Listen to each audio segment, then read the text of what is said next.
ऋग्वेद में जो most popular नदी है वो सरस्वती ही है। वो 80 तक बार 70 टू 80 तक बार सरस्वती नदी का जिक्र किया है। लेकिन इसमें बहुत सारा नदी है जो ड्राइड अप हुआ, वो भी है। मरुद्वृथा एक ऐसे ऐसे एक नदी वो सरस्वती की तरफ ड्राइड अप हो गया। और महतनु करके एक नदी है, वो सिंधु का एक उपनदी होता है, वो भी ऐसे ड्राई अप होके नष्ट हो गया। तो ऐसा बहुत सारा नदियां है। 10वीं मंडला में एक सूक्त है, नदी सूक्त है, उसमें अराउंड 21 नदियों के बारे में डायरेक्टली मेंशन हुआ है। वही था ऋग्वेद में लार्जेस्ट ज्योग्राफिकल इंफॉर्मेशन वही एक ही सूक्त में मिलता है, वो नदी सूक्त है। और ये नदी सूक्त में गंगा, यमुना, सरस्वती, इसके बारे में, इसके बाद सुदूद्री दैट इज सतलज नदी, इसके बाद परुष्णी दैट इज रावी नदी, परुष्णी, असिकनी वो नदी है। चेनाब के बारे में, चेनाब बहुत बोलता है अभी।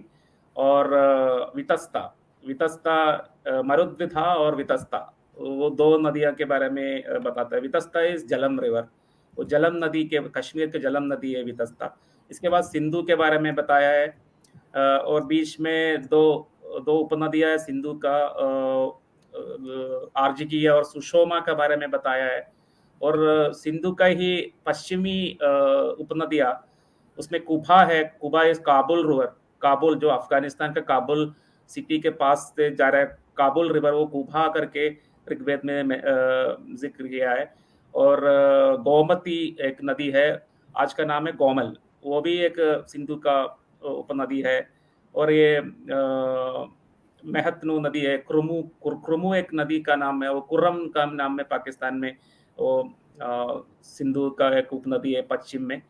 ये सब के बारे में ऋग्वेद में बताया हुआ है। और मेरा जो बुक है रिवर्स ऑफ ऋग्वेदा, उसमें ये 21 नदी के अलावा बहुत सारा, एक 10 और नदी के बारे में हम लोग खोज करके उसका ज्योग्राफी मैप बनाया है। और इसमें सरयू है, वो सरयू मतलब उत्तर प्रदेश में भी एक सरयू है, वो है ईस्ट, हम लोग पूर्वी सरयू बताता है। और एक सरयू करके एक सिंधु का भी एक उपनदी था, वो है हारो रिवर, और पाकिस्तान में मिलता है। और बहुत सारा नदी है कश्मीर में, जो नदियां है सुशर्तु, श्वेतिया, श्वेतिया एक नदी है, गिलगिट रिवर।